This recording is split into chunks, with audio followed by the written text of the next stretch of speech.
welcome back to the smithy. I am working on a project here.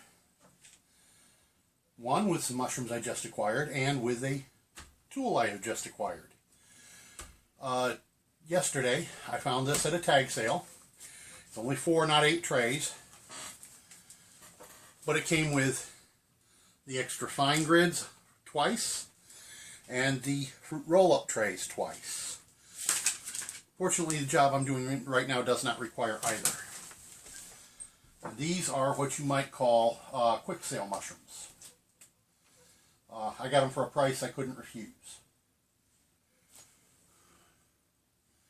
But because I did, they have to be used right away, and I don't have any recipes planned right away that require mushrooms.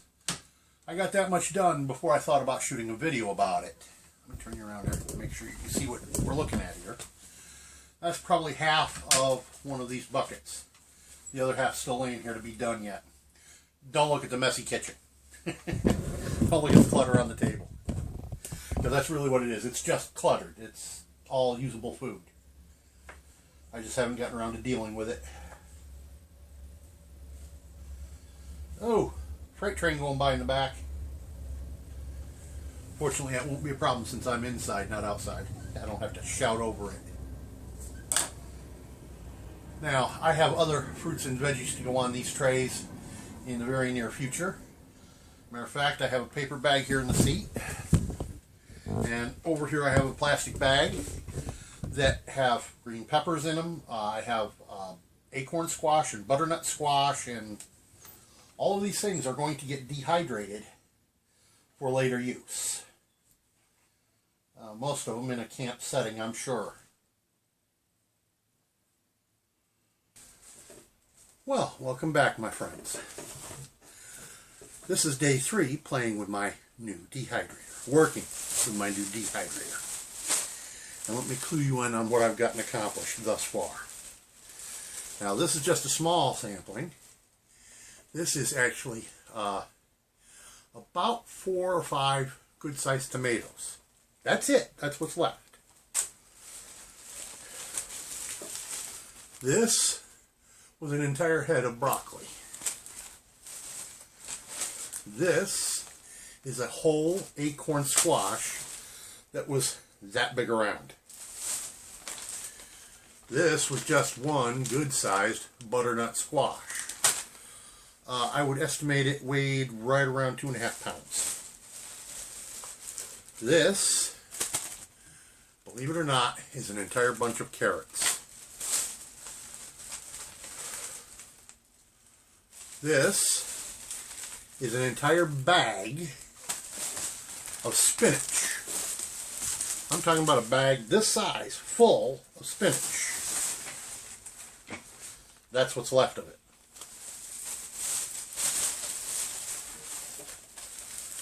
This was 2 bags full of green onions.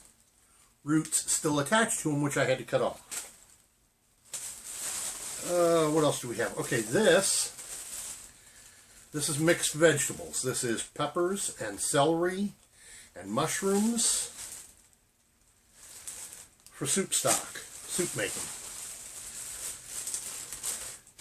This probably had, okay, this had the 2 tubs of mushrooms that I showed you.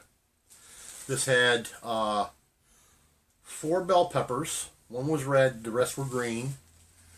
It had almost a full good-sized stalk of celery.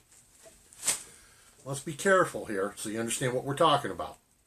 When I say stalk, I don't mean the piece you break off and shove in your mouth and chew on it.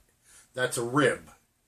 A stalk is the entire head of ribs. Probably about 9 ribs of celery. This here, like I said, this is 6 bell peppers. 1 red, 1 green turning to red, and then the rest were green. So that's what it amounts to right there. That dehydrator, chock-a-block full, 5 full cycles, And everything not even fills a grocery bag. What am I working on tonight? Let me turn you around here. I've already done part of the prep work. Those are russet. Turn you down so you can see what I'm doing, damn it. Those are russet potatoes. They weren't very big, but I'm getting them sliced up on my mandolin for dehydrating. And I want you to take note just how full that bowl is. I'll show you what they look like once they come out of the dehydrator in a day. So for now, we'll catch you later. Well, good morning, boys and girls. I have a teachable moment at this point in the dehydration of potatoes for you. Last night when I was putting my potato slices into the dehydrator, I was very, very tired from a very long day, and I was in a lot of pain from my fibromyalgia. As a result, I forgot a step. Let me tilt you down and show you what I ended up with. My spuds turned very dark. Now, these are still skin on, and I'll be honest with you, these are still usable. See this? That's how you know they're done dry. Snap. But they won't make good for scalloped potatoes or anything like that because they turn so dark. So, what did I forget? Well, even experienced old farts like me forget something when they're in pain and tired. What I forgot to do was to blanch my potato slices before they went in the dehydrator. So I'll be doing that with the next batch. Just a quick blanch. You bring your water up to a boil. I like to add just a bit of salt to it. Drop the spuds in. You want to simmer, not boil, for about 3 to 4 minutes till they're fork tender. Now I have these sliced very, very thin. And because of that, I only got 2/3 of what I sliced into the dehydrator last night, which means I've got 1/3 of them sitting in the fridge in water. And that's a good thing, because I can catch up with the missed step from last night with them, and I'll slice more to go with them. But that's the story here, folks. An old fart forgot something. No big deal. It happens. That's what makes this a teachable moment, so that you folks who are watching this will not make the mistake I made, hopefully. Okay, I thought I'd bring you along on the prepping of the spuds. This is a brand new, clean scrubber sponge. And the water inside here is just nice and warm, baby bath water. The water running here is a little cooler, but still warm. Now the idea is,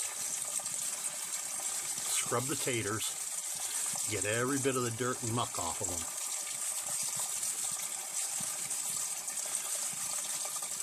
Because I'm going to slice these skins on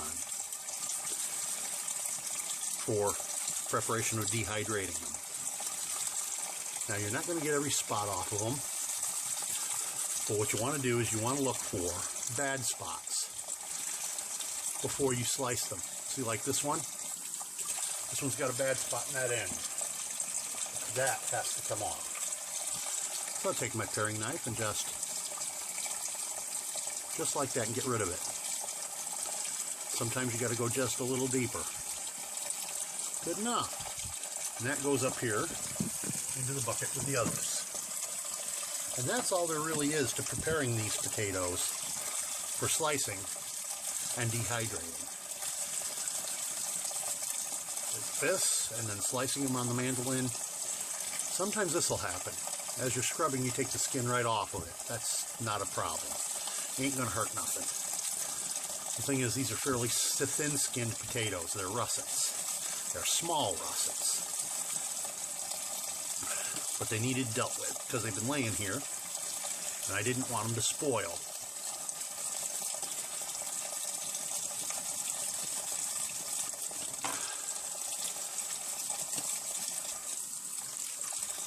And this one doesn't appear to have any bad spots. Oh, it's got a little green spot. We'll take that off.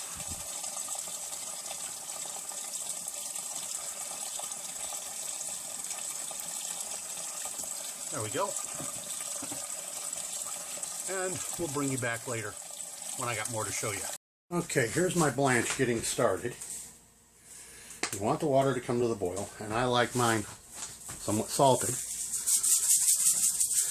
And my preferred rock of choice, kosher salt. That should be good enough. Now all I have to do is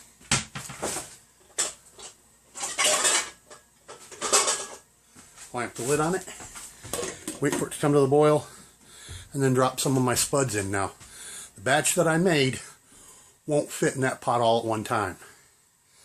I'll have to do it in batches. And I'll bring you back once I get started with that.